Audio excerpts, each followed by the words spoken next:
From the Columbus Ledger from the year 1976. Comeback. If this is Wednesday, Dick Battista, who left his heart in Palo Alto, must be in Tampa, bowling at neighborhood lanes, jogging on the beach, exercising in a motel room, and granting interviews wherever anyone will listen. Monday afternoon, Battista sat at a table in a Columbus bowling alley, leaned forward, and reached into his back pocket for a thick brown wallet wrapped by a rubber band. He flipped the wallet open to a picture of a little blonde girl and tapped the photograph with his index finger. "That's what gave me the will to live," Battista said. "Her name's Kim. She's 3.5. Kim is Battista's daughter, who was too young to understand why Daddy was away for 4 months last year. When I saw her again after the operation," Battista recalled, "she didn't know whether to cry or go into hysterics. She went into a laughing fit you wouldn't believe." Young of heart, Dick Battista is 45 and making a comeback as a professional bowler. He is also making a comeback as a living person. He was dead once, or so his doctors believed, but Battista survived that crisis to learn he needed a heart transplant. Without the operation, he was advised, Battista would die within 2 months. "I decided, let's give it a shot," Battista says now. "What did I have to lose? All I could do was gain."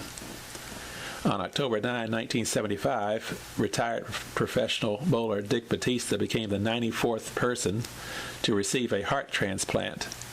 A week after the operation, Battista applied for the Professional Bowlers Association 1976 Winter Tour.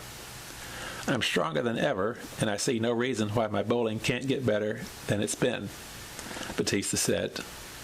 "During the 3 or 4 years when my heart was getting worse, I forgot what it was like to bowl effortlessly. Now I'm finding out again." Battista's heart formerly belonged to an 18-year-old California boy who was killed in a motorcycle accident. "Wasn't wearing a helmet," Battista said. "That's what causes 90% of motorcycle accidents." But he must have been a strong kid, an athlete, whoever he was. "This heart is more famous than my bowling ever was." The donor, Battista was told, was about the same height, 6'2", and weighed 210 pounds, as the heart's present owner. "When I decided to have the operation, we, Dick and his wife Jean, flew from our home in New York to California, and the doctors got me in such good shape my hospitalization wouldn't cover the bills. So I moved out of the hospital and got an apartment. Jean and I were playing golf and table tennis every day, and I felt great. I started wondering if the doctors in New York had been wrong. I sure didn't feel like I was going to die in the next couple of months." After 11 days in California, Battista received a phone call at his Palo Alto apartment.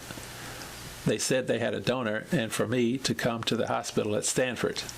I was scared, but I told Jean, "Let's get out of here before I change my mind."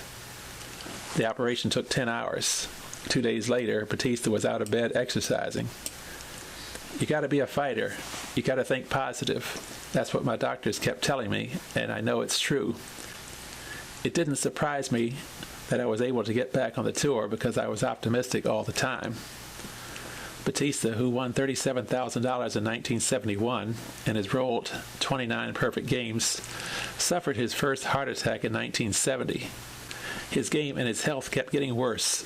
Both are better now. He hasn't made the cut in a tournament yet, but blames that subpar performance on the ball he was using. For the last 8 games of a tournament in Texas, Battista switched from a 15-pounder to a 16-pound ball. "I averaged 240 with that new ball, but I just didn't think I had the strength to use the heavier one. If I had been using it the previous 8 games, I wouldn't have made the cut for sure," he contends. 6 months after his heart transplant, Battista is on the road promoting his sport as a spectator game and acting as a stout-hearted example of bowling's health value. "The reason I'm alive is that I kept bowling. It kept the heart pumping and made that virus, which infected the heart, work harder. When this heart trouble hit me, I had been in great shape," says Battista. Monday was the first day of a 14-city month-long promotional tour for the PBA, and Battista expects to work harder as a public relations man than he does as a bowler. This traveling takes it out of you. I'm sure it'll be more exhausting than the tour, he predicted. This is the first time I've done anything like this. Battista manages to bowl enough games to stay in practice, but has trouble arranging his schedule to include weightlifting, jogging, tennis, golf, bicycling, and table tennis as hobbies. He planned to jog on the beach for Tuesday afternoon in Tampa. Just a couple of miles, enough to get the blood flowing without overdoing it. Professional athletes are said to have a mental toughness that comes in handy whenever a crisis arises. Battista didn't deny this, but wouldn't say the conditioned nerves pulled him through his illness. My family did it, he says. They made me think positive. I figured I had given my son 18 years, and I wanted to give Kim at least 15 more. That little girl gave me strength.